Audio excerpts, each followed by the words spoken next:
Krishna cooking શોમાં તમારું સ્વાગત કરું છું. આજે આપણે સરસ મજાનું બનારસી દમ આલુ બનાવીશું, પનીર ચીઝ વાળું. તો અહીંયા 10 થી 12 બટાકા મેં નાના મીડિયમ સાઇઝના લઈ લીધા છે. એક બાજુ પાણી ઉકળવા મૂકી દીધું છે. આ બાજુ આપણે બટાકાને છોલી લીધા છે પહેલેથી. હવે આપણે જે છોલવાનું ચપ્પુ આવે તેનો આગળનો ભાગથી આપણે બટાકાની અંદર કાણું પાડી લેવાનું છે, એટલે કે છેદ કરી લેવાનું છે નીચે સુધી. પછી આ બાજુ એક જાડા તળિયાવાળા વાસણમાં 2 થી 3 ચમચી જેટલું તેલ લીધું છે. તેની અંદર લસણની કળીઓ છે 6 થી 7. પછી તેની અંદર લગભગ 3 થી 4 કાંદા ઊભી સાઇઝમાં સમારી નાખી દીધા છે અને 2 ટામેટા છે. બધી વસ્તુને નાખીને સાતળી લેવાનું છે. આ બાજુ બટાકા પણ કાણા પાડી લીધા છે, તેને પણ પાણીમાં ઉકળવા નાખી દેવાનું છે. આ બાજુ લીલા મરચાં નાખી દેવાના તીખા, એને પણ મિક્સ કરી લેવાનું છે. ટેસ્ટ પ્રમાણે મીઠું નાખી દેવાનું છે અને પછી થોડા કાજુ નાખી દઈશું 10 થી 12, તેને પણ મિક્સ કરી લેવાનું છે. તો બટાકાને મેં પાણીમાંથી કાઢી લીધા છે, તે ઉકળી ગયા છે. આ બાજુ થોડું પાણી નાખીને તેને સાતળવા દેવાનું છે. તો અહીંયા બટાકા અધકચરા ચડી ગયા છે, એકદમ ચડવા નથી દેવાના, તેને અધકચરા રાખવાના છે. તેની અંદર થોડું મીઠું નાખી દેવાનું જેથી થોડાક સોફ્ટ થઈ જાય આપણા બટાકા. પછી અહીંયા બધા બટાકા કાઢી દીધા છે, આ રીતે જોઈ શકો છો તમે. પછી તે થોડાક ઠંડા થાય એટલે આપણે અહીંયા તેલ મૂક્યું છે. તેલની અંદર બટાકાને સરસ મજાના તળી લેવાનું છે. ગોલ્ડન બ્રાઉન થાય ત્યાં સુધી તેને તળવા દેવાનું છે. એકદમ સરસ લાગશે, તેનાથી ટેસ્ટ ખૂબ જ સરસ આવશે. અહીંયા થોડુંક પનીર છીણી લઈશું અને 1.5 ચીઝ ક્યુબ છીણી લઈશું. તમને વધારે ભાવે તો વધારે પણ તમે લઈ શકો છો.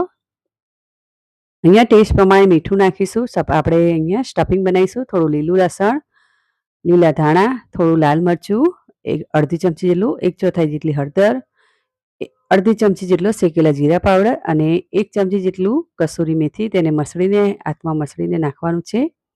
ચપટી ગરમ મસાલો નાખીશું,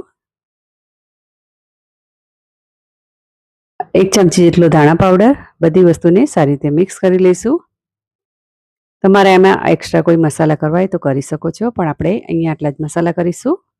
અહીંયા સરસ મજાના બટાકા પણ તળાઈ ગયા છે, તેને પણ કાઢી લઈશું એક વાસણમાં. જોઈ શકો સરસ મજાનો કલર બદલાઈ ગયો છે બટાકાની ઉપરનો.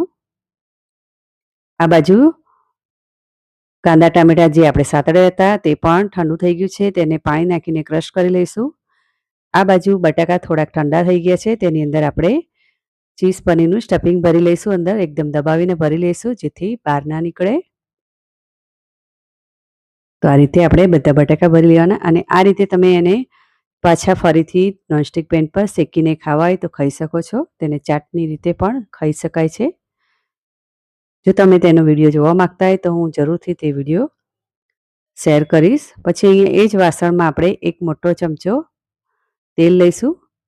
તેલ ગરમ થઈ જાય એટલે તેની અંદર જીરું, હિંગ નાખી દેવાનું છે અને ચોપરમાં ચોપ કરેલા કાંદા નાખી દઈશું. લગભગ 3 થી 4 મેં કાંદા ચોપ કર્યા છે. પછી થોડું આદું છીણીને નાખી દઈશું, અડધો ઇંચ જેટલું. બરાબર સાતળી લેવાનું છે. તે સતળાઈ જાય એટલે આપણે જે ગ્રેવી તૈયાર કરી હતી તે ગ્રેવીને નાખી દેવાનું છે અંદર અને બરાબર મિક્સ કરી લેવાનું છે તેને. અને અહીંયા લગભગ 1 ચમચી જેટલું કાશ્મીરી મરચું નાખીશું જેથી તેનો કલર સરસ આવશે. પછી તે જ મિક્સરના બાઉલમાં આપણે થોડું પાણી નાખી દઈશું.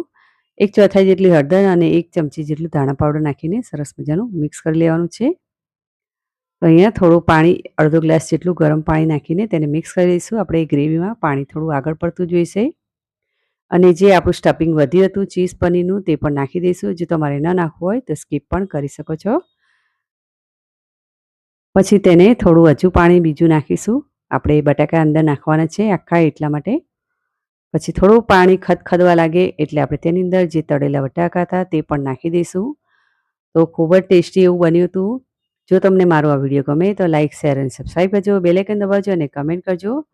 અહીંયા 2 થી 3 મિનિટ માટે તેને ઢાંકીને રવા દેવાનું છે. અને અહીંયા લગભગ 2 થી 3 ચમચી જેટલી મલાઈ, ફ્રેશ મલાઈ ઘરની નાખીશું અને લીલા ધાણા નાખી દઈશું. તો સરસ મજાનું આપણું બનારસી દમ આલુ તૈયાર થઈ ગયું છે. તેમાં ચપટી ખાંડ પણ નાખીશું. જો તમારે નાખવી હોય તો નાખી શકો, નહીં તો સ્કીપ પણ કરી શકો. તો અહીંયા આપણે સર્વિંગ બાઉલમાં તૈયાર કરીશું, એટલે કે સર્વ કરીશું. તો સરસ મજાનું આપણું દમ આલુ તૈયાર છે. તેની પર થોડું સ્ટફિંગ નાખીશું, એટલે કે જે ઉપર છીણેલું હતું ચીઝ પનીરનું. અહીંયા મેં બટાકાની અંદરનો જે ભાગ આવે તેને તળી લીધો હતો, ક્રિસ્પી કરેલા છે, તેને પણ ગાર્નિશિંગ કરી લઈશું. ખૂબ જ ટેસ્ટી એવું બન્યું હતું બનારસી દમ આલુ.